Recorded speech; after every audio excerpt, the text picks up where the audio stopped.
Hello बच्चों, कैसे हैं आप सभी। उम्मीद है अच्छे होंगे। तो आज हम करने वाले हैं कोऑर्डिनेट ज्योमेट्री के जितने क्वेश्चन बेस्ड होंगे और जितने भी आपके फॉर्मूले पढ़ाए गए हैं पिछले लेक्चर में, उनको उनके बेस पे हम क्वेश्चन करने वाले हैं। जैसे सबसे पहले हमने उसमें बताया गया था डिस्टेंस फार्मूला। क्या बताया गया था बेटा? Distance formula. तो इस डिस्टेंस फार्मूले के बेस पे हम सारे क्वेश्चन को आज करने की कोशिश करेंगे। ठीक है।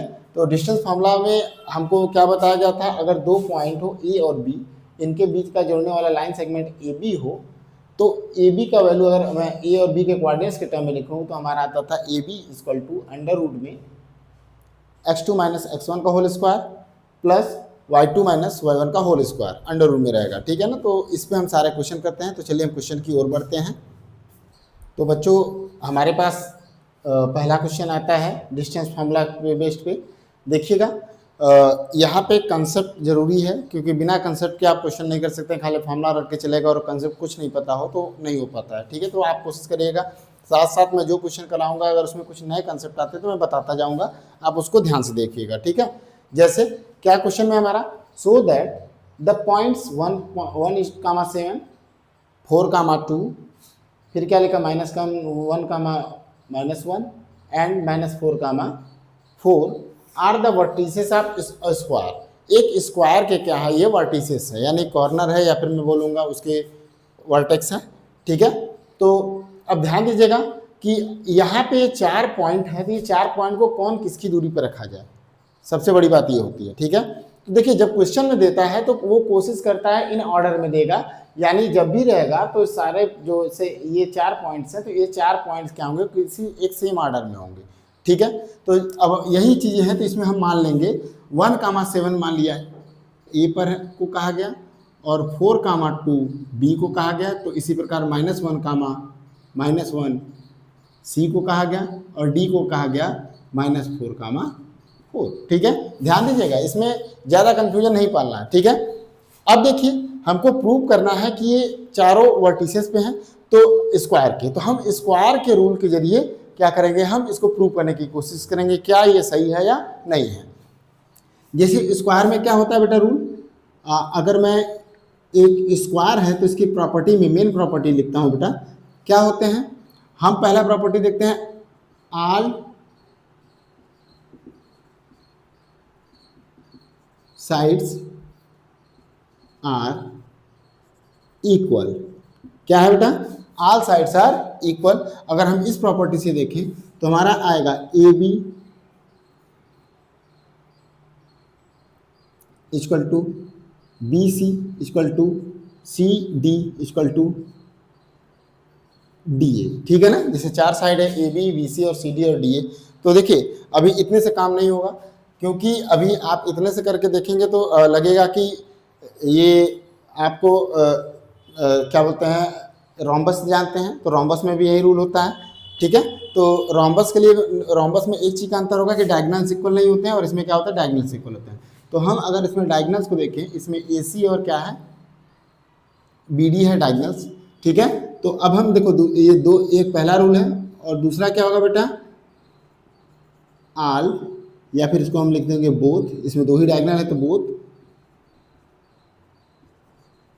Diagonals are equal. यही वेरिफिकेशन से हमारा प्रूफ हो जाता है कि यह एक स्क्वायर होगा। ठीक है। तो अब इसमें ए सी जो है किसके बराबर होना चाहिए? बी डी का। ठीक है। तो हमारे पास इसमें पूरे 6 मान आए हैं, A B, B C, C D, D A C and B D. ये 6 का मान निकालते हैं और हम देखते हैं कि क्या इक्वल है या इस कंडीशन में फॉलो कर रहा है कि नहीं। ठीक है। तो हम क्या करेंगे, सारे साइड्स को निकाल लेते हैं और सारे डायगोनल को निकाल कर देखते हैं पहले। अब हम क्या करेंगे, सबसे पहले हम क्या करेंगे, ए बी का मान निकालेंगे। ए बी के लिए देखिए, फार्मूला हमको याद है ना कि अगर डिस्टेंस फार्मूला निकालते थे तो डिस्टेंस बराबर होता था रूट में x2 माइनस x1 का whole square plus y2 minus y1 का होल स्क्वायर होता है। तो इसी तरह से हम देखेंगे, इसको पहला और इसको दूसरा मानेंगे। आप कोई भी मान सकते हो, कोई दिक्कत नहीं, होल स्क्वायर होने पे आंसर सेम आना है। ठीक है। तो हम ए बी के बारे में तो हम क्या रखेंगे, x2 माइनस x1 देखेंगे तो x2 क्या होगा? 4 होगा और x1 क्या होगा? 1 होगा। 4 माइनस 1 का whole square plus y2 minus 1 क्या होगा? 2 माइनस 7 का होल स्क्वायर। इसका मान कितना आएगा बेटा? इसका आएगा 3 का स्क्वायर माइनस 5 का स्क्वायर, ये कितना आ रहा है, अरे सॉरी प्लस 5 का स्क्वायर, -5 भी रखेंगे तभी आंसर सेम आना है। तो हमारा ये आ जाएगा 9 + 25 रूट में, और इसका मान कितना आ रहा है, 9 × 5 = 34, क्या होगा हमारा रूट में 34 आ रहा है। क्या आ रहा है, एक side A B root with 34 unit आया, तो यानी हमारा ए बी के बाद बी सी सी डी और डी ए भी क्या होना चाहिए, सेम आना चाहिए पहले। तो हम बी सी का मान निकालते हैं। बी सी में हम क्या कर सकते हैं इसी प्रकार से, -1 - 4 का होल स्क्वायर प्लस -1 - 2 का होल स्क्वायर। अब यहाँ पे हम देखेंगे तो ये ठीक है, तो अब इसमें हम देखेंगे तो -5 का स्क्वायर अब प्लस -3 का स्क्वायर अंडर रूट में है, तो ये क्या होगा, ये भी क्या है 25 + 9, और ये भी हमारा कितना आ रहा है रूट में 34 यूनिट। ओके, अब इसी प्रकार से हम क्या निकालेंगे, सी डी का मान निकालते हैं। सी डी में भी हमारे लिए देखिए दूसरा पॉइंट, ये पहला पॉइंट मैंने माना, तो इसमें क्या हो जाएगा हमारा x2 - x1 यानी +1 हो जाएगा, ये प्लस क्या होगा y2 4 है माइनस +1 हो जाएगा का स्क्वायर हो जाएगा। यहाँ से हमारा फिर आएगा -3 का स्क्वायर प्लस 5 का स्क्वायर, ये भी बेटा वही है 9 + 25, और ये कितना होगा रूट में 34 यूनिट होगा। ठीक है, अब सी डी हो गया। अब हमको क्या करना है, डी ए का मान निकालना है। क्या निकालना है, डी ए। तो हमारे लिए पहला पॉइंट मान लिया और इसको दूसरा पॉइंट मान लिया, तो हमने इसमें क्या किया 1 - +4 का स्क्वायर प्लस इसमें क्या हो जाएगा 7 - 3 का स्क्वायर 7 - 4 का स्क्वायर। यहाँ पे फिर से क्या आएगा हमारा अंडर रूट में 5 का स्क्वायर प्लस 3 का स्क्वायर। यहाँ पे भी आंसर बेटा वही आ रहा है ना 25 + 9, और ये हमारा कितना आ रहा है रूट में 34 यूनिट। तो हमारा देखिए पहला क्राइटेरिया क्या हो गया, क्लियर हो गया। तो अब यहाँ पे लिखेंगे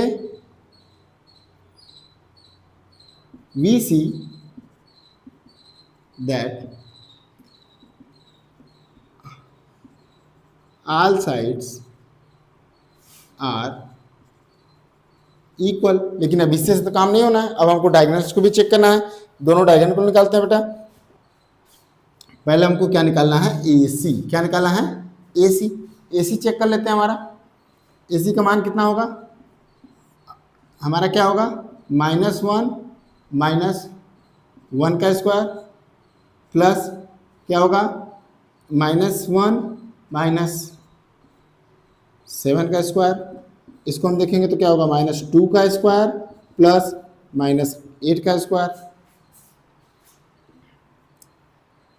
ठीक है, तो अब हम इसको सॉल्व करते हैं तो कितना आएगा, रूट में 4 + 64 यानी रूट में 68 आ रहा है, ये यूनिट आ रही है। तो यानी अगर हमारा बी डी का मान भी अगर सेम आ जाता है तो मतलब क्या होगा, डायगोनल्स भी इक्वल हो जाएंगे, और जब दोनों क्राइटेरिया फॉलो कर जाएंगे तो ये हमारा क्या हो जाएगा, एक स्क्वायर कहलाएगा। ठीक है, तो अब हम क्या करेंगे, हम बी डी का मान निकालते हैं। बी डी के मान के लिए हमने क्या किया, डी को दूसरा पॉइंट मान लिया है, तो क्या होगा -4 का स्क्वायर प्लस कितना हो जाएगा हमारा बेटा 4 - 2 का स्क्वायर। और फिर यहाँ पे भी देखिए हमारा 8 का स्क्वायर -8 का स्क्वायर, और ये क्या होगा +2 का स्क्वायर, ये भी वही बात है 64 + 4 यानी रूट में 68 यूनिट। देखिए अब यहाँ पे लिखेंगे also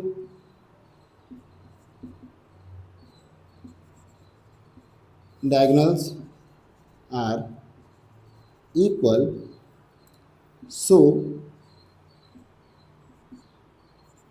the given coordinates are the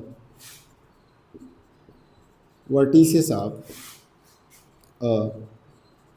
a square। Okay, ये रहा हमारा क्वेश्चन का हल।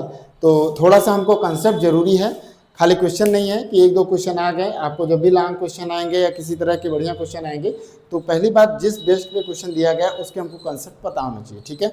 और अगर आपको कंसेप्ट ना क्लियर हो तो प्लीज़ हमारे पे क्या करें, कमेंट करें कि सर हमको इन सब टॉपिकों का क्या बोलते हैं बेस बता दीजिए।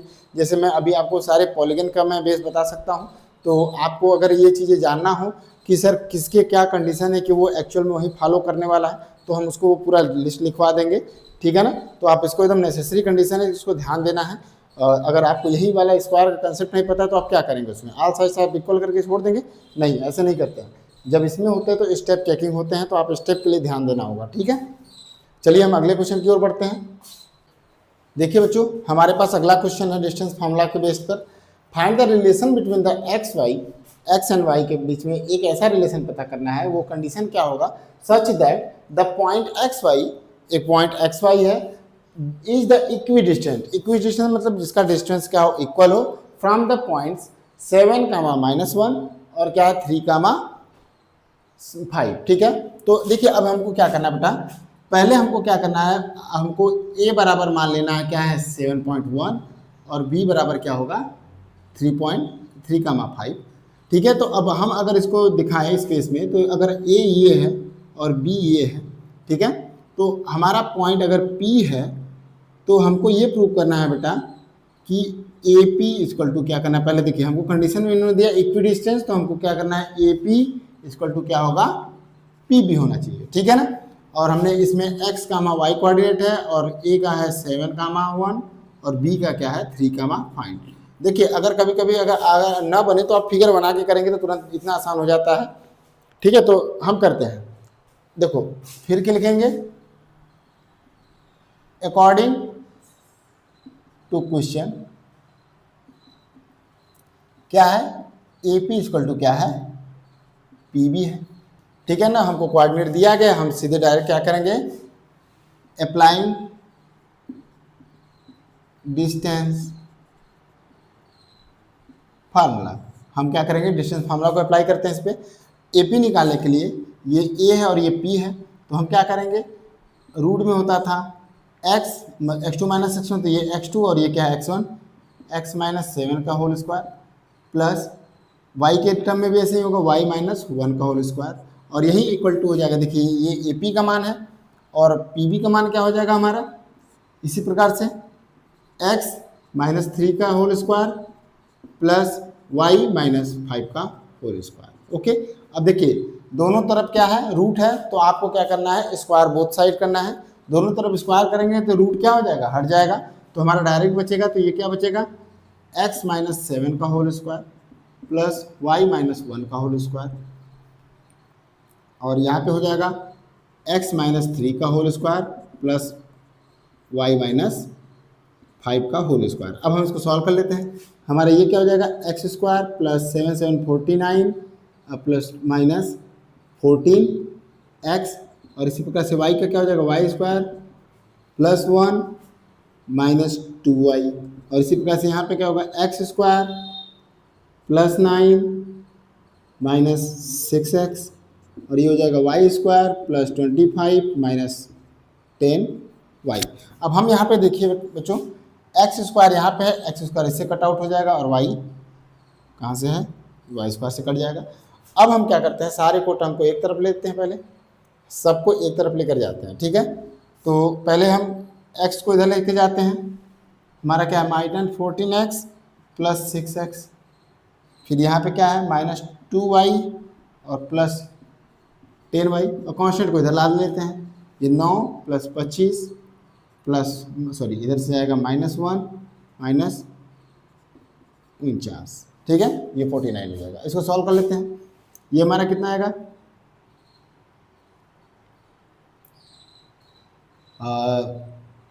-8x और ये हो जाएगा प्लस 8y, ये क्या होगा हमारा, इसको सॉल्व करते हैं, कितना आएगा बच्चों, ये हो जाएगा 34 और ये हो जाएगा -50, यानी हमारा ये आना चाहिए -60, ठीक है। यहाँ पे अगर हम 8 का कामा ले लें, यानी दोनों तरफ पहले लिख लेते हैं -8 प्लस 8y इक्वल टू -16, ठीक है। और दोनों तरफ -8 का डिवाइड कर देंगे, तो -8 का डिवाइड करने पे क्या हो जाएगा, -8 इधर और -8 इधर, तो ये हो जाएगा 2 और ये हो जाएगा x और ये हो जाएगा -y, ठीक है। तो ये हमारा आंसर आ गया और यही हमारा रिलेशन पूछा गया है, ठीक है। तो x और y में हमारा रिलेशन दिख रहा है, क्या रिलेशन है, x - y इक्वल टू 2, ठीक है। चलिए हम अगले क्वेश्चन की ओर बढ़ते हैं। देखिए बच्चों, हमारे पास क्वेश्चन है कि हमको चेक करना है 3 कोऑर्डिनेट्स दिए गए हैं और ये वर्टिसेस होंगे एक आइसोसेलेस ट्रायंगल के। तो हम आइसोसेलेस के बारे में समझते हैं। आइसोसेलेस क्या होता है, जिसमें दो साइड्स क्या होंगे, इक्वल होंगे। तो ठीक है, तो बच्चों ध्यान दीजिएगा, अभी हमने क्या किया, एक ट्रायंगल बना दिया ए बी और सी, और इन तीनों कोऑर्डिनेट्स को हम क्या करते हैं, मान लीजिए क्रम से दिखा देते हैं। बी को दिखा दिया 6,4 और सी को दिखा दिया 7,-2 से, और ये 3 वर्टिसेस हैं अगर इस ट्रायंगल के। तो हमको ट्रायंगल में आइसोसेलेस प्रूव करने के लिए क्या होगा, एनी टू साइड, देखिए अब इसका कंसेप्ट क्या होगा बेटा, any two sides of an isosceles triangle are equal, ये हमको कंसेप्ट पता है। देखिए अभी हमको डिस्टेंस तो पता नहीं है, तो अभी हम ए बी बी सी और सी ए का क्या करेंगे, डिस्टेंस फार्मूला की मदद से क्या करेंगे, मान निकालेंगे, और फिर हम देखेंगे कि क्या एक इक्वल है या नहीं है। तो हम चेक करते हैं, यानी हमको पता करना है, पहले क्या करना है बेटा, ए बी का मान निकालते हैं। ए बी हमको निकालना हो तो कैसे निकालेंगे, हमको पता है ना, डिस्टेंस फार्मूला अप्लाई करेंगे तो क्या होगा, x2 - x1 यानी 6 - 5 का होल स्क्वायर, प्लस क्या होगा y2 - y1 क्या होगा 4 -+ का होल स्क्वायर। इसकी वैल्यू हम सॉल्व करें तो कितना आएगा, 1 का स्क्वायर प्लस 6 का स्क्वायर यानी 36 37, कितना आएगा, रूट में 37 आएगा, ठीक है। अगर कुछ यूनिट ना देगा तो आप यूनिट अपने से लिख सकते हैं। अगला क्या है, BC है। हमारे BC के बारे में बात करें तो BC निकालने के लिए क्या होगा, हमारा C सेकंड पॉइंट हो 6 7 - 6 का होल स्क्वायर, फिर क्या लिखेंगे हम अगला, प्लस -2 - 4 का होल स्क्वायर। यहाँ पे भी बच्चों देखिए तो हमारा दो साइड तो निकल गया, 1 का स्क्वायर और ये होगा प्लस -6 का होल स्क्वायर, और इसकी वैल्यू कितनी आ रही है, रूट में 37 यूनिट। देखिए अभी 2 निकल गया तो हमको क्या करना है, तीसरा भी नेसेसरी है चेक करना, कहीं ऐसा तो नहीं है कि तीनों साइड बराबर है। अगर तीनों साइड बराबर हो जाएंगे तो ये आइसोसेलेस ट्रायंगल के साथ साथ हमारा क्या हो जाएगा, इक्विलेटरल ट्रायंगल। तो ठीक है, तो ध्यान देना है।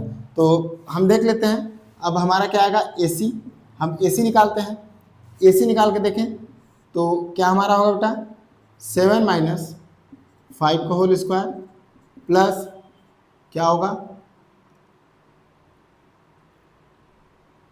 -2 + 2 का होल स्क्वायर, तो ये तो नहीं आ रहा, रूट में 1 का स्क्वायर प्लस 0 का स्क्वायर यानी आ रहा है 1, क्या आ रहा है, 1 यूनिट आ रहा है। तो हम ये देख सकते हैं कि आपका दो साइड कौन कौन बराबर है, AB और BC। तो आपको लिखना होगा, सिंस AB इक्वल टू क्या है, BC नॉट इक्वल टू क्या है, AC, then the given coordinates, the given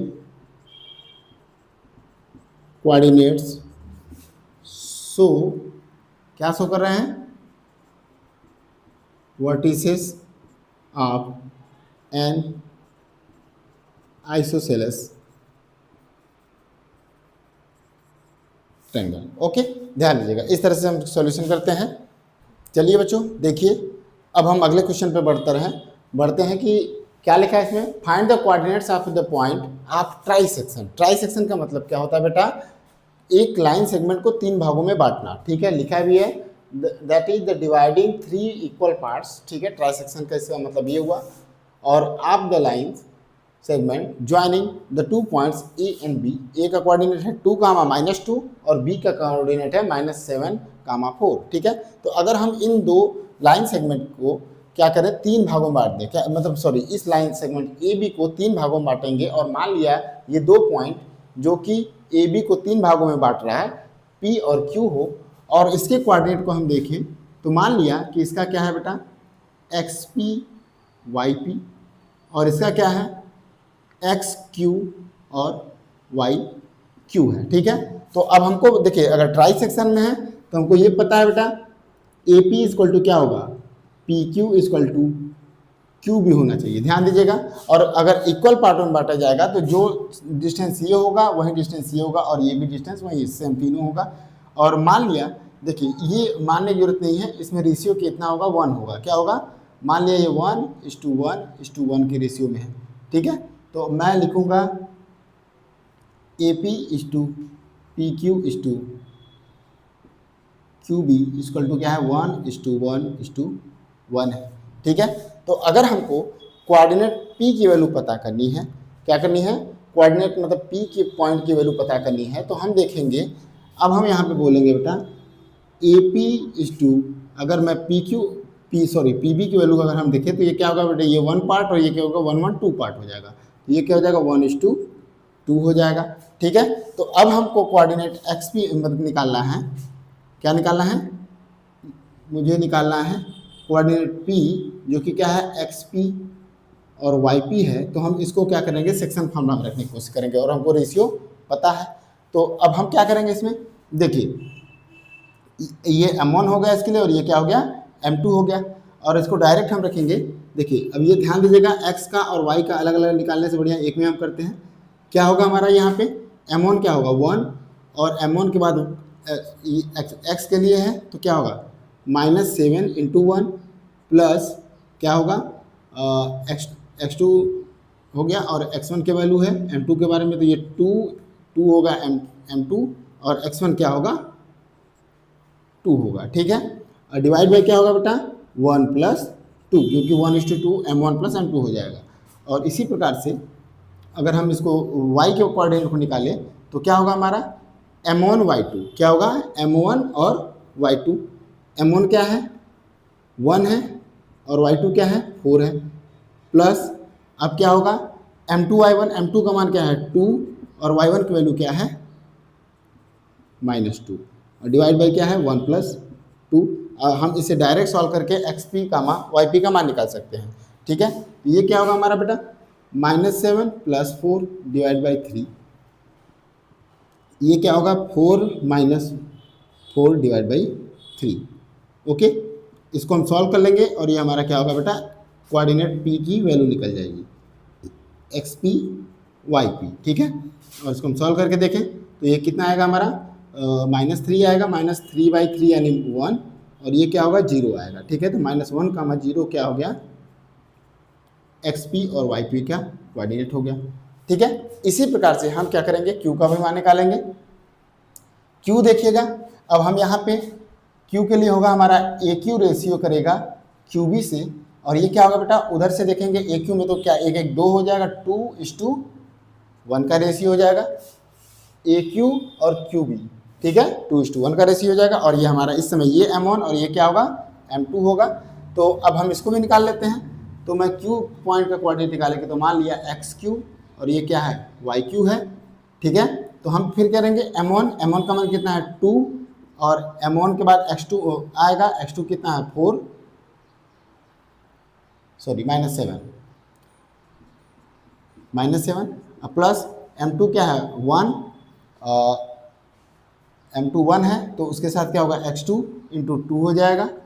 ठीक है, डिवाइड बाई 1 + 2 हो जाएगा, ये x कोऑर्डिनेट है, और y का क्या हो जाएगा हमारा इसी प्रकार से 2 × अब देखेंगे y ये सॉरी m1 है तो y2 होगा, y2 का मान कितना है 4, अब प्लस क्या होगा 1 × y1, m2 y1 होता है तो y1 की वैल्यू क्या होगा उसमें -2 होगा।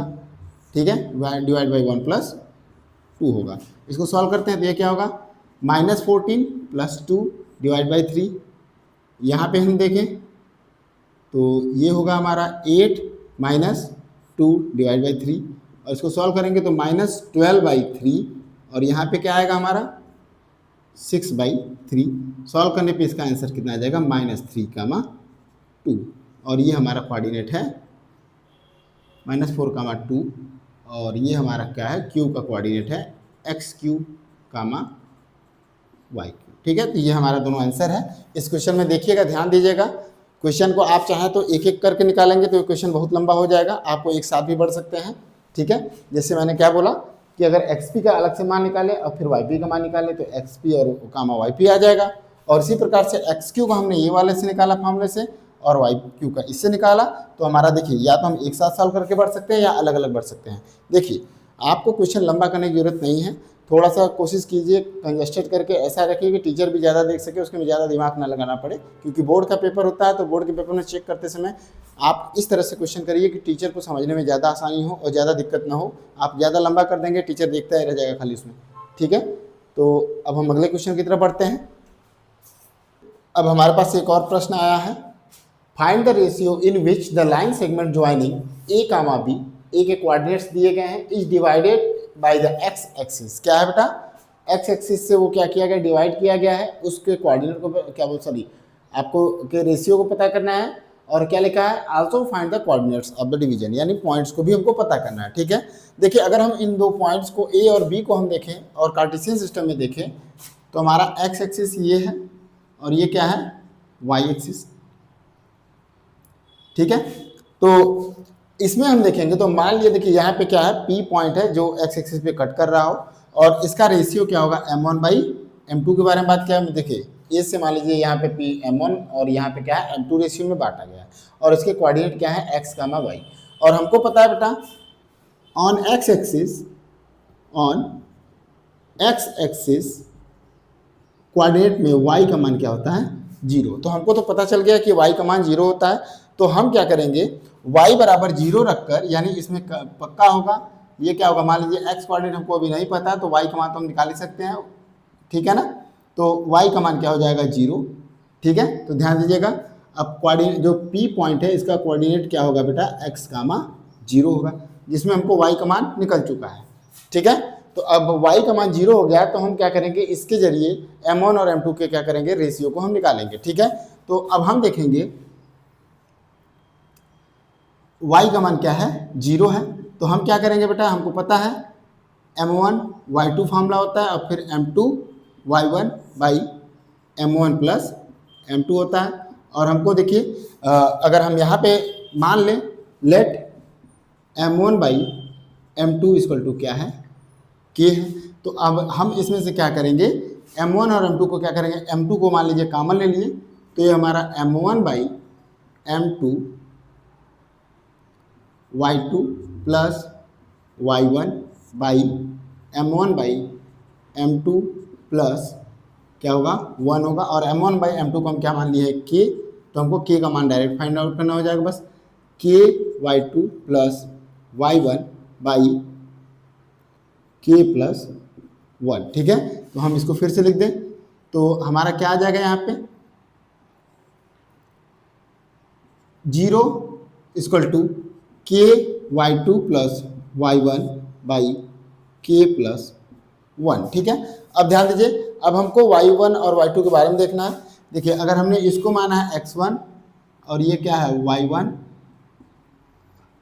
और ये क्या हमारा x2 और ये क्या हो गया y2, तो हम डायरेक्ट वैल्यू रखते हैं तो 0 इक्वल टू क्या हो जाएगा, k, y2 की वैल्यू कितनी है 5, k इंटू 5 प्लस y1 की वैल्यू कितनी है,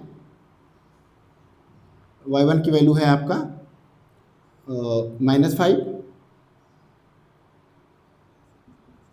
-5 और फिर क्या होगा हमारा बाई k प्लस 1। हमको k का मान इससे निकाल लेना है, इसका इधर मल्टीप्लाई करेंगे तो 0 हो जाएगा। तो फाइनली क्या आ रहा हमारा 5k इक्वल टू 5 और 5 के k की वैल्यू कितनी आ जाएगी 1। तो अब यहाँ पे हम m1 बाई m2 का रेशियो निकालेंगे तो इसको हम 1:1 कर सकते हैं, यानी 1:1 कहता है कि इसमें बीचों बीच काट दिया गया है। ठीक है, तो हमको जब k का मान चला आया तो अब हमको क्या निकालना है, पूरे कोऑर्डिनेट यानी x, y, तो हमारा y बराबर तो 0 है और इसमें x का मान निकालना है। क्या निकालना है, x का मान निकालना है। तो x को मान निकालने के लिए हम क्या करेंगे, हम सीधे x बराबर क्या रख देंगे बेटा, k x2 plus x1 by k plus 1 हम रख देते हैं। k का मान भी हमको पता है 1 है, तो यहाँ से डायरेक्ट हमारा मान आ जाएगा के क्या है 1 इंटू एक्स टू का मान कितना है -4 और प्लस x1 कितना है 1 प्लस 1 में बाई के प्लस 1, ये हमारा के 1 है। इसको हम सॉल्व कर लेते हैं, तो ये हमारा कितना आ जाएगा -5 प्लस 4 प्लस 1/2 यानी हमारा आ जाएगा -3/2। अब हमारा x का कोऑर्डिनेट भी आ गया और y का कोऑर्डिनेट 0 होता है, तो अब हम क्या लिखेंगे, देन क्या है कोऑर्डिनेट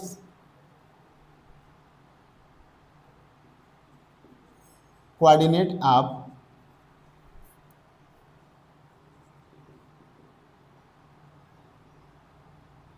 डिवीजन यानी p की वैल्यू है x comma y equal to क्या होगा हमारा बेटा -3/2 कामा 0, ये हमारा आंसर है। ठीक है, तो क्वेश्चन को देखिए, मैंने क्या बोला है कि आपको क्वेश्चन को क्या करना है, स्टेप बाय स्टेप पहले पढ़ना है और देखना है कि क्या कहा गया है और देखना है कि हमको किस फॉर्मूले के द्वारा मदद मिलेगा। ठीक है ना, तो यहाँ पे सेक्शन फार्मूला है, तो सेक्शन फार्मूला से हम सब ये सब कर सकते हैं इसमें, और इस तरह के बहुत सारे क्वेश्चन होंगे। तो यहाँ पे हमारा ये लास्ट क्वेश्चन था। ठीक है, तो इसके साथ हम अपने क्लास को समाप्त करते हैं और हमारे चैनल को प्लीज़ लाइक और सब्सक्राइब करें और ज़्यादा से ज़्यादा शेयर करने की कोशिश करें। धन्यवाद।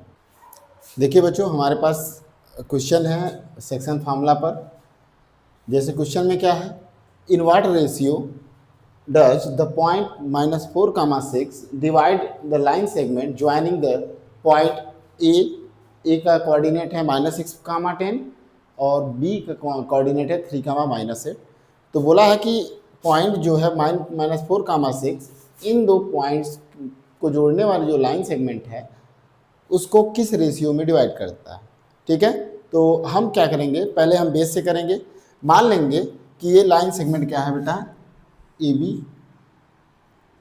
बी और ए का कोऑर्डिनेट है -6, 10 और बी का कोऑर्डिनेट है 3, -8। ठीक है, और मान लिया इसी के बीच में यह पॉइंट है, मान लिया इसको क्या P और इसका कोऑर्डिनेट क्या है -4, 6। तो अब हम मानेंगे क्या बेटा, अब मानेंगे इसमें हम मान लिया P जो है A और ए बी को इंटरनली सेक्शन करता है M1 और M2 के रेशियो में, और हमको क्या करना है बेटा, रेशियो को पता करना है, यानी हमको पता करना है M1/M2 का मान।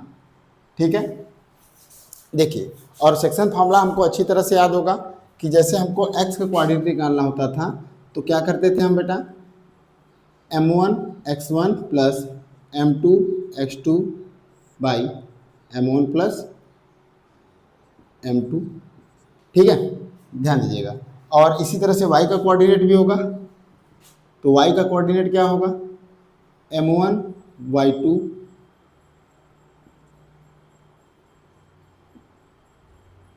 Plus M2 y1 by M1 plus M2। Sorry, formula लिखने में थोड़ा सा दिक्कत हुआ है। ठीक है, ध्यान दीजिएगा। तो हम कहेंगे इस समय x और y जो है कोऑर्डिनेट क्या होगा -4, 6 और x1 y1 के बारे में बात करेंगे तो x1 y1 ये है और x2 y2 ये है।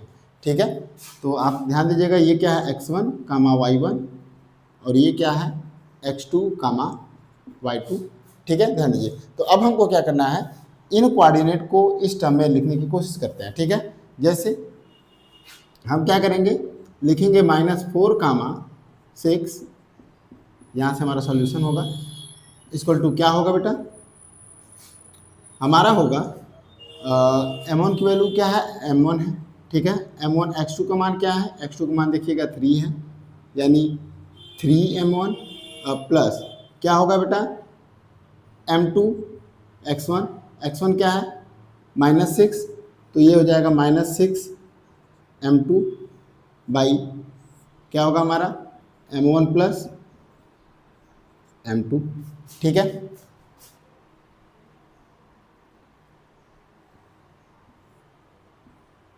और दूसरा जो क्या है हमारा, जैसे 6 का कोऑर्डिनेट कैसे बनाएंगे हम बेटा, 6 के लिए क्या लिखेंगे हम, m1 y2, m1 y2, y2 क्या है बेटा, y2 है -8, तो -8 m1 plus m2 y1, m2 हमने माना है और y1 की वैल्यू क्या है बेटा 10, तो प्लस 10 m2 इक्वल टू अरे divide by m1 plus m2 होगा। ध्यान दीजिएगा, अब हमको क्या करना है, -4 के बराबर में क्या है, ये है, और -6 के बराबर में क्या है, ये है। ठीक है, तो हम पहले -4 को रख के देखते हैं। -4 इक्वल टू क्या हो जाएगा, 3m1 minus 6m2 by m1 plus m2।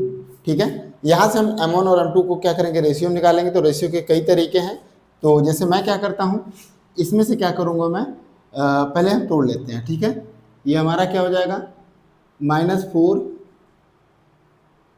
m1 plus m2 और इधर है -3 m1 माइनस 6 m2।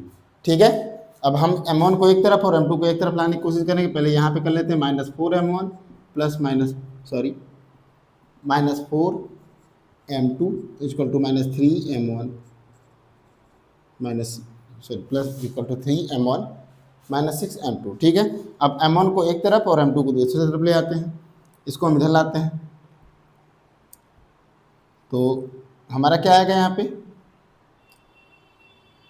इसको इधर लाते हैं और इसको इधर ले जाते हैं, तो ये क्या हो जाएगा, 6 m2 माइनस 4 m2 इधर है और 3 m2 m1 प्लस 4 m1 होगा। और हम यहाँ पे करेंगे तो ये क्या आएगा वरना 2 m2 और ये होगा 7 m1। ठीक है, देखिए यहाँ से हमारा आगे क्या होगा, हम m2 को इधर लाते हैं और 7 को इधर ले आते हैं, तो फाइनली हमारा रेशियो निकला m1 by m2 equal to 2:7। देखिए ये हमारा आंसर हो गया है। ठीक है, m1:m2 इक्वल टू 2:7 आएगा। ठीक है, लेकिन ध्यान दीजिएगा, आपको इतने से नहीं रुकना है, फिर हमको क्या करना है, m1 और m2 का रेशियो को क्या करना है, इसमें आपको वेरीफाई कराना है y के मान में। y का 6 का मान ये है, तो हम इसमें रख के देखेंगे कि क्या इसका मान 6 आता है या नहीं। ठीक है, अगर ये 6 आ जाता है तो ठीक है, नहीं तो भाई क्वेश्चन गलत हो सकता है। ठीक है, देखिए अब हम यहाँ पे क्या करेंगे, हम रखेंगे 6 equal to -8 m1 plus 10 m2 by m1 plus m2। ठीक है, और देखिए अब यहाँ से हम अगर m2 को कॉमन ले लें तो -8 m1 by m2 plus 10 divide by क्या होगा, m1 प्लस m2 प्लस 1। ठीक है, ये होगा। अब हम m1 और m2 का मान 2:7 रख के देख लेते हैं। -8 इंटू 2/7 प्लस 10 बाई ये क्या होगा 2/7 प्लस 1।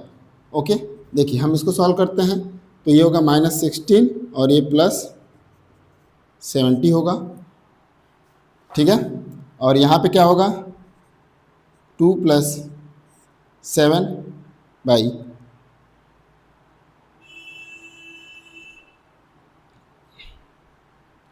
7, सॉरी यहाँ पे होगा 7 और ये होगा, इसको नीचे सॉल्व करेंगे तो 2 प्लस 7/7 और 7 से 7 हमारा कैंसिल आउट हो जाएगा। ऊपर कितना आ रहा है, ऊपर कितना आ रहा है, देखिए इसमें आ रहा है 54 और नीचे क्या आ रहा है 9 और ये कट जाएगा आपका 6 टाइम में। तो देखिए हमारा यहाँ पे 6 था और इसका भाई मान क्या 6 हो गया, तब यानी क्या लिखेंगे, अब यहाँ पे आंसर आ जाएगा m1/m2 इक्वल टू क्या होगा 2/7। ये हमारा आंसर होगा। ठीक है, तो देखिए ये थोड़ा क्वेश्चन बड़ा था, तो इसके सॉल्यूशन में ध्यान दीजिएगा। आपका आंसर तो यहाँ तक आ गया था, लेकिन ध्यान दीजिएगा कि आप अगर y के मान में वेरिफिकेशन नहीं करवाएंगे तो एग्जामिनर होता है कि भाई इतना आंसर से नहीं है, आप y मान में भी क्या करना है, प्रूव करके हमको दिखाना है। तो ये सवाल इसी तरह से होना है। ठीक है, और हमारे पास एक और टॉपिक है जो कि इसमें फिलहाल हाई स्कूल के सिलेबस से कट चुका है, लेकिन आगे की प्रिपरेशन में क्या करेगा इससे मदद मिलने वाला है, तो इसलिए हम बताएंगे। ठीक है ना। जो हमारा टॉपिक होगा क्या होगा बेटा, area of triangle in the form of coordinate है। तो अब कोऑर्डिनेट ज्योमेट्री में एरिया ऑफ ट्रायंगल निकालने के लिए क्या होता है, देखिए इसका प्रूविंग हम नहीं करवाएंगे क्योंकि प्रूविंग करवाने में आपको बहुत समय लग जाएगा। ठीक है ना। तो बेसिक आपको फार्मूले की जरूरत है।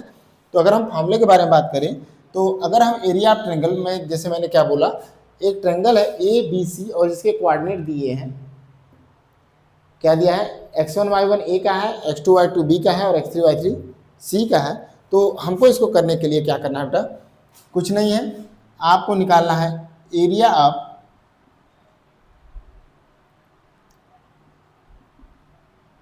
Triangle A B C. आप इसको दिखा सकते हैं बेटा, कभी कभी ऐसे लिखा जाएगा, आपका हाई स्कूल में ऐसे भी लिखा जाता है, area of A B C. ठीक है।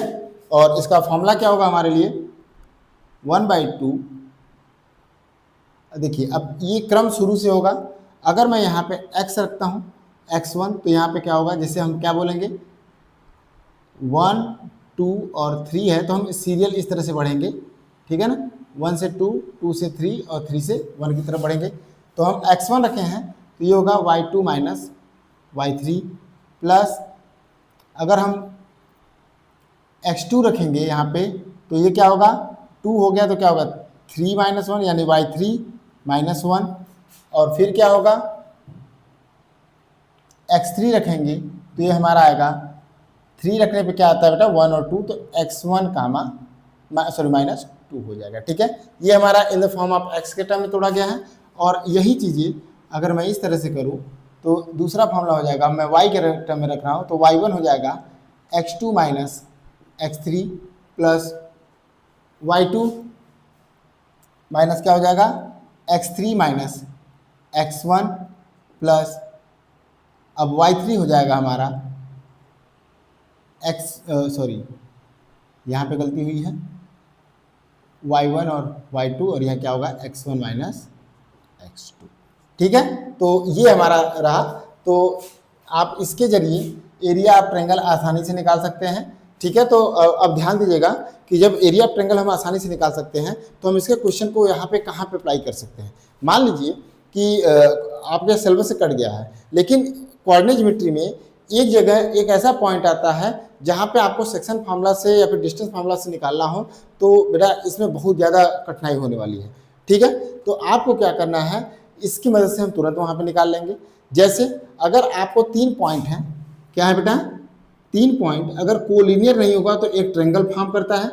लेकिन अगर मान लीजिए ये पॉइंट ए बी और सी है और ये अगर इस पर आ जाए बी सी पर, तो ये तीनों क्या हो जाएंगे, बी सी और ए, ये क्या हो जाएंगे, एक लाइन पे हो जाएंगे और इसे क्या बोलते हैं, कोलिनियर बोलते हैं। क्या बोलते हैं बेटा, कोलिनियर। तो आपको जब मल्टीपल चॉइस के क्वेश्चन आएंगे तो इससे हम तुरंत करके चेक कर सकते हैं कि क्या ये पॉइंट कोलिनियर है या नहीं है। क्यों, क्योंकि कोलिनियर होने पर area of triangle A B C क्या हो जाता है, 0। यानी कोलिनियर होने पर कोई जगह अंदर ही नहीं है तो एरिया क्या हो जाएंगे, 0 हो जाएंगे। और हम क्या करेंगे, इस फॉर्मूले से हम तुरंत मदद कर लेंगे। ठीक है। तो हम क्वेश्चन करके देखते हैं, एक क्वेश्चन हम करके देखते हैं कि क्या पॉइंट कोलिनियर है या नहीं।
देखिए बच्चों, हमारे पास क्वेश्चन है, determine if the point 1,5, 2,3 and -2,11 are collinear. क्या है बेटा, मैंने क्या बोला कि फिर से ऐसा क्वेश्चन आया कि ये पॉइंट क्या है अगर कोलिनियर है। क्या है बेटा, हमको ये प्रूव करना है कि कोलिनियर है या नहीं है।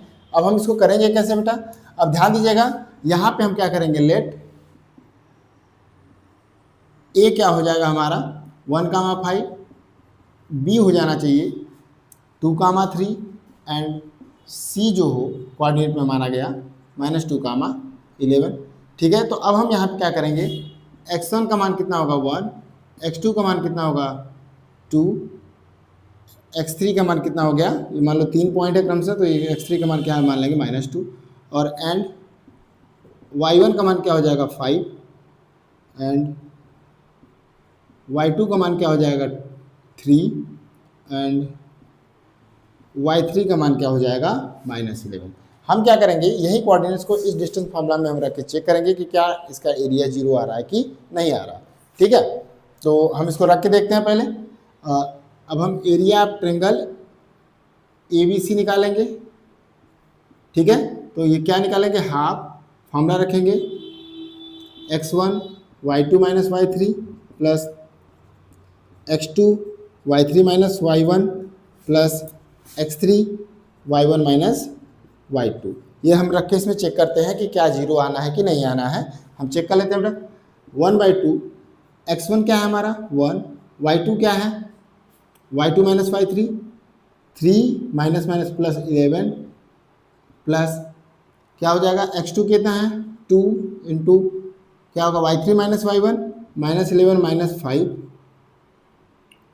y3 - y1 है। ठीक है, प्लस x3 कितना है -2 इंटू अगर हमने x3 निकाला तो क्या होगा y1 - y2 5 - 3। अब हम चेक करते हैं बेटा कि क्या ये वैल्यू सही है या नहीं है। ठीक है, हम चेक कर लें क्या होगा यहाँ पे 1/2 14 प्लस ये कितना हो जाएगा -16 यानी -32, और यहाँ पे देखेंगे तो ये 2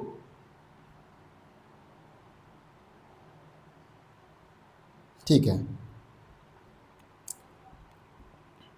2 2 -4। ठीक है, और हम इसको सॉल्व किए तो हमको देखो 0 नहीं दिख रहा है। ये क्या आ रहा है इसका वैल्यू, ये 10 -22/4 और ये इज़ नॉट इक्वल टू क्या है 0। तो आपको लिखना क्या होगा कि here we can see that area of triangle is not 0, then point ABC या फिर all given 3 vertices are not collinear. ठीक है, तो ये हमारा ये बेसिक था।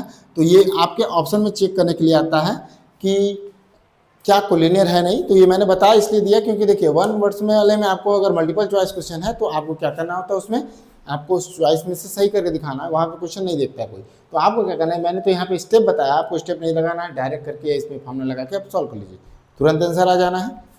ठीक है।